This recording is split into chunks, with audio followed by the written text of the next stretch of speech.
de l'Angélus au Vatican, le pape François a lancé un appel invitant à la modération et au dialogue à Jérusalem après les tensions et les violences qui se sont produites dans la ville ces derniers jours.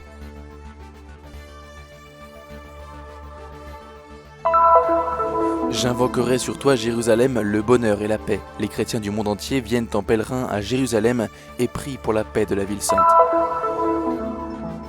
Des chefs religieux chrétiens, juifs et musulmans se sont réunis pour discuter du changement climatique, des défis qu'il soulève et des responsabilités qu'il engage. Le 22 juillet, l'église a célébré la fête de Sainte Marie-Madeleine. À Magdala, petit village de Galilée où la sainte a vécu, sa mémoire a été célébrée par une messe. Le site archéologique de Séphoris ou Tsipori révèle l'importance et la beauté de l'ancienne capitale de Galilée à l'époque de Jésus. Selon une tradition apocryphe, Séphoris a été identifiée comme la ville des saints Joachim et Anne, les parents de la Sainte Vierge Marie, dont la mémoire a été célébrée ce 26 juillet dernier.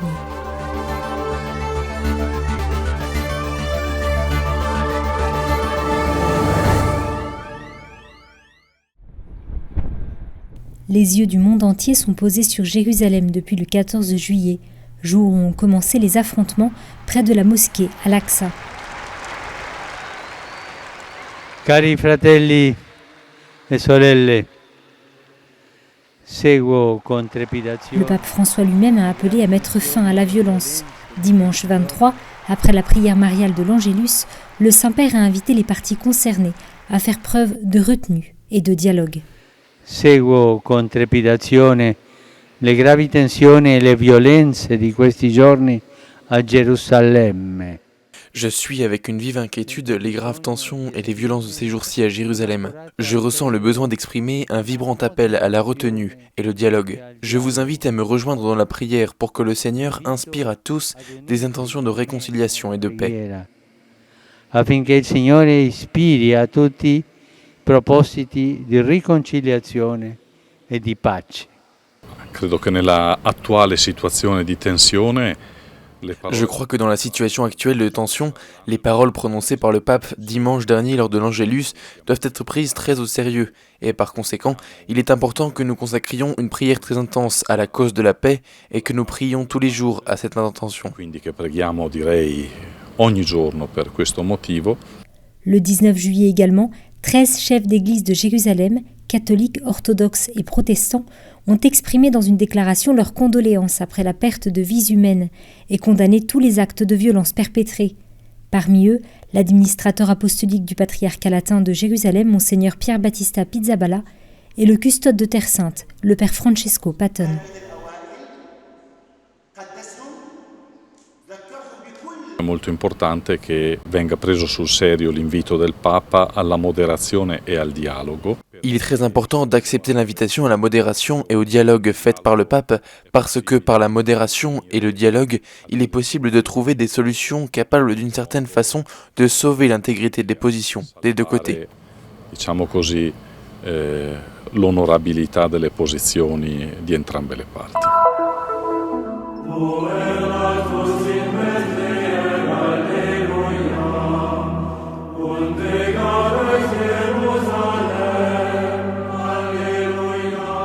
Jérusalem, te voici dans tes murs, ville où tout ensemble ne fait qu'un. C'est là que montent les tribus du Seigneur, là qu'Israël doit rendre grâce au nom du Seigneur. Appelez le bonheur sur Jérusalem, paix à ceux qui t'aiment. Telle est la prière qui s'élève dans le psaume 122. Des quatre coins de la planète, les chrétiens du monde entier et les pèlerins à Jérusalem, en cette fin de mois de juillet, ont élevé une prière pour la paix à l'extérieur et à l'intérieur des murs de la ville sainte. Sim, esse é o 15º grupo que a gente está trazendo pelo Comissariado da Terra Santa. C'est le 15e groupe que nous montons à travers le commissariat de Terre Sainte qui comprend Rio, Sao Paulo, Santa Catarina, Paraná et Espírito Santo. Et partout où nous allons, nous prions pour la paix. Nous prions afin que règne la paix au Moyen-Orient et que les religions puissent continuer à vivre le dialogue. Le dialogue rend possible les accords, une coexistence pacifique. Ce n'est pas avec les armes que nous aurons la paix, mais par la voie du dialogue. La meilleure arme pour trouver shalom, salam, la paix est la voie du dialogue. A melhor arma para encontrar o shalom, salam, o axé, a via do diálogo. En marchant dans les rues, en visitant les sanctuaires, les pèlerins montrent que la paix est possible. Tous nous demandons la paix, bien que nous soyons des personnes de différentes cultures. Nous avons même rencontré des Chinois et des Coréens. Je crois qu'il n'y a rien qui décrive mieux la paix que les pas du Christ pendant sa passion.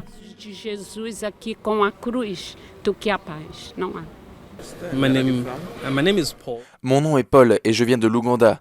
Je suis en pèlerinage ici pour suivre les traces de notre Seigneur Jésus-Christ. La Bible nous dit, et je te lis tous les jours parce que je suis chrétien, que nous devons prier pour la paix de Jérusalem. Qui bénit Jérusalem sera béni. Blessed Jerusalem shall be blessed. Przybyliśmy do Ziemi Świętej z wieloma intencjami. Je suis polonais de Varsovie. Notre pèlerinage est non seulement une visite des lieux saints, mais nous sommes aussi là pour prier pour la paix. La paix mondiale dans nos familles, mais surtout pour la paix en Terre Sainte. W Ziemi Świętej, o pokój w naszych duszach, w rodzinach. Certains allument une bougie, d'autres plusieurs. Chacun prie dans sa propre langue et de la manière avec laquelle il s'exprime le mieux devant Dieu. Ce groupe, venu du Brésil, de 50 pèlerins, a une particularité. 15 personnes sont malentendantes, mais ont trouvé le moyen efficace pour ne rien manquer pendant le pèlerinage.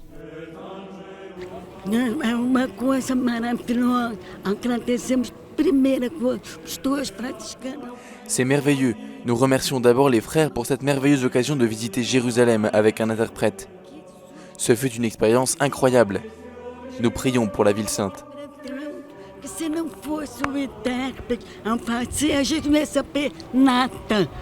Cette prière est un geste d'amour pour Jérusalem.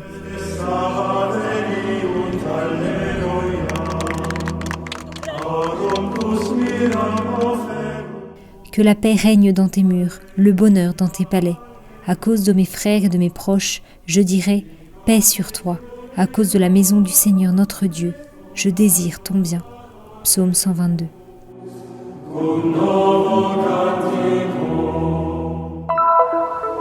Il ne s'agit pas d'une crise pour les oiseaux, les arbres ou les abeilles.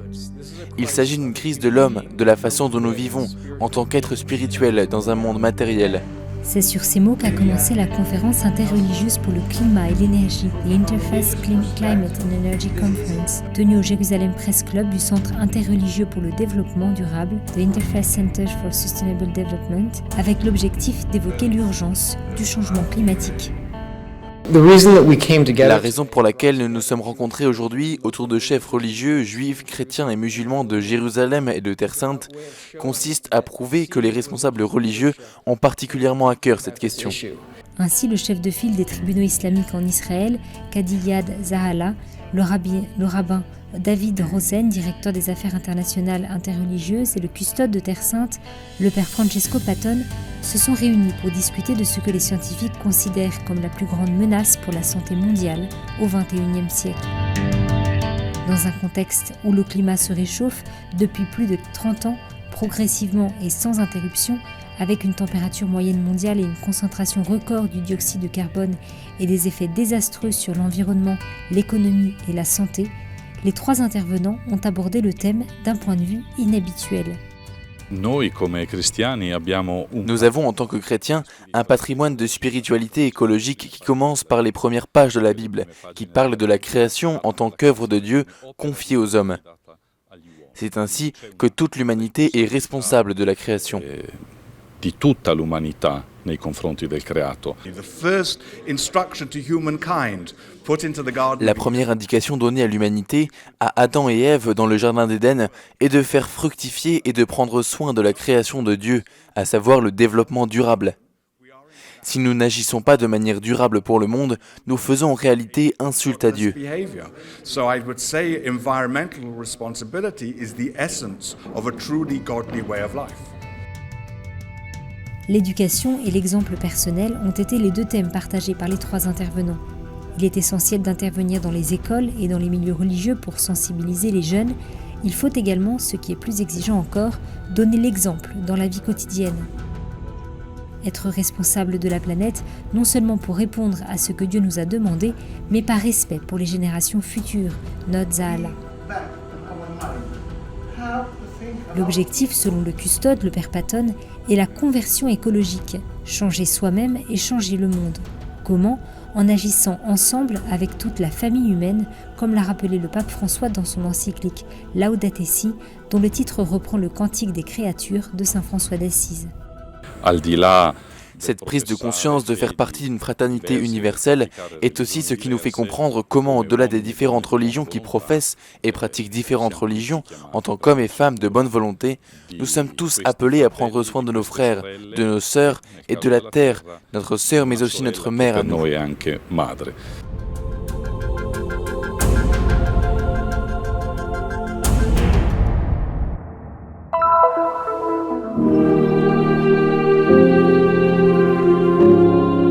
Contemporaine de Jésus, disciple fidèle, une femme qui a combattu pour sa sainteté et pour l'annonce de la bonne nouvelle. Il s'agit de Marie-Madeleine, une des saintes les plus importantes de l'histoire du christianisme, mentionnée à plusieurs reprises dans les évangiles. Les évangiles nous disent 5 choses d'elle. Que de Marie-Madeleine sont sortis 7 démons. Que Marie-Madeleine suivait Jésus avec beaucoup d'autres femmes qui le soutenaient avec leurs biens. Que Marie-Madeleine était au pied de la croix. Qu'elle fut la première à voir Jésus ressuscité et reçut directement de lui la mission de proclamer sa résurrection.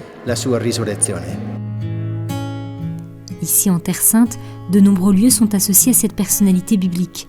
Parmi ces derniers, le Saint-Sépulcre.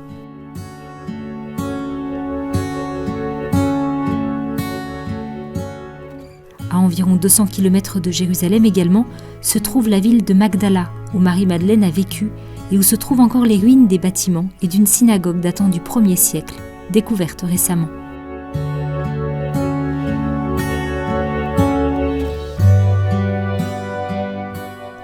C'est ici, sur les rives de la mer de Galilée, que fut construite une église qui fait mémoire de sa rencontre avec Jésus. C'est ici que le jour de sa fête, le père Timothy Meehan, un des responsables du lieu, a célébré la messe. Ont participé de nombreux fidèles qui vouent une dévotion particulière à Marie-Madeleine, une sainte dont il y a encore beaucoup à découvrir. Je connais Marie-Madeleine depuis que je suis petit, parce que ma famille lui vouait une grande dévotion.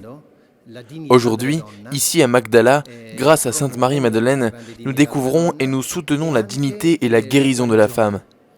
La guérison spirituelle, la guérison psychique, ainsi que la guérison physique, par les prières qui sont récitées ici.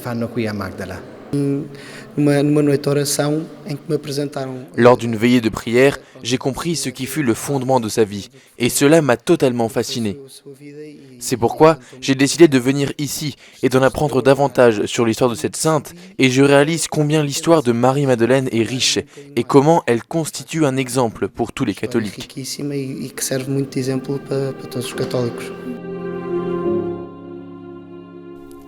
Marie-Madeleine offre un exemple à imiter pour toutes les femmes qui, comme elle, ont connu l'amour du Maître et veulent proclamer Jésus au monde.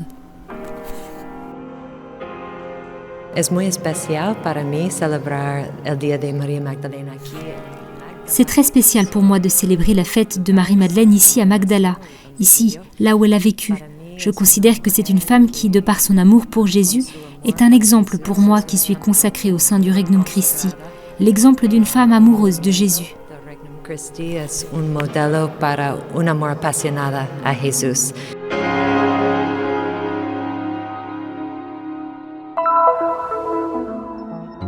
Six kilomètres au nord de Nazareth se trouvent les vestiges de Séphoris, un site archéologique du parc national israélien. Les fouilles archéologiques, commencées en 1931 et reprises à la fin du siècle dernier, ont rendu à la lumière des structures et des palais des époques romaines et byzantines, ainsi que des mosaïques particulièrement magnifiques. La ville, qui a plus de 2000 ans, a atteint l'apogée de son développement entre le 1er et le 4e siècle et a été surnommée la perle de Galilée. Séphoris était en grande partie, grâce à sa splendeur, la capitale de la Galilée, jusqu'à ce qu'Hérode Antipas ne fonde Tibériade en l'honneur de l'empereur régnant.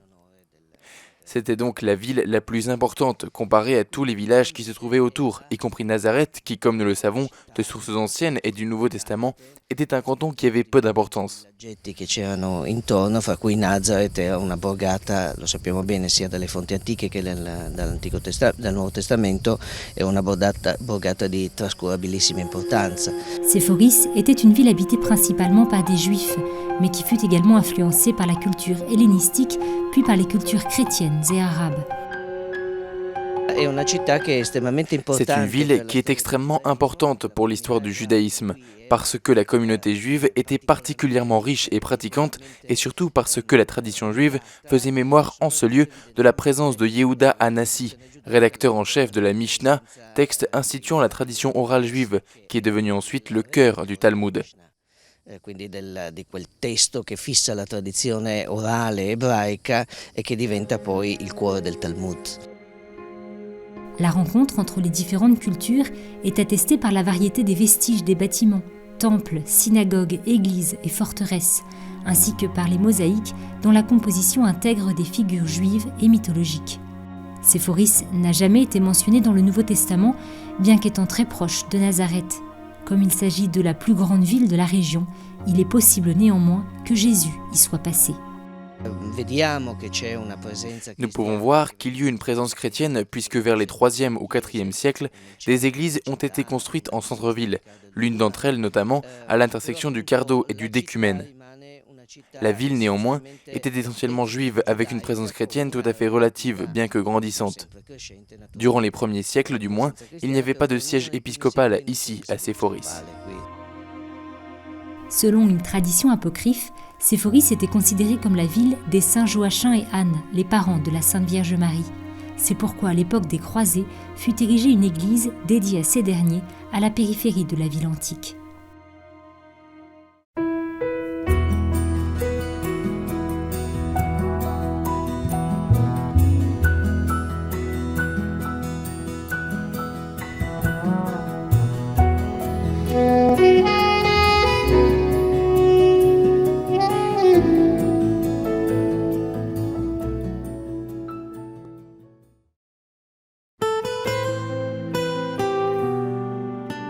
La mission du Christian Media Center est d'apporter au monde le message de la Terre Sainte, la terre du 5e évangile. Diffusion, reportages, nouvelles, documentaires, actualités de l'Église et de la vie quotidienne des chrétiens de Terre Sainte. Vous pouvez nous aider dans cette mission afin que soit connu et répandu le message de la Terre Sainte. Aidez-nous. Visitez notre site web